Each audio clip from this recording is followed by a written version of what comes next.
When determining the appropriate occupancy for lighting load calculations in a cabinet-making shop, most built-in codes include a category called light industrial.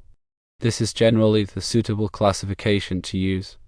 In jurisdictions with this designation, you can use it for your calculations. If utilizing the wattage per square foot method, a common approach for estimating lighting loads, you may use the following values. 1 watt per square foot for general lighting is a starting point.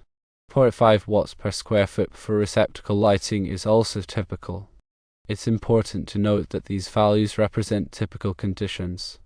Factors such as the presence of dark equipment, dark materials, or a very large shop size may necessitate increasing the wattage allowance to achieve adequate illumination.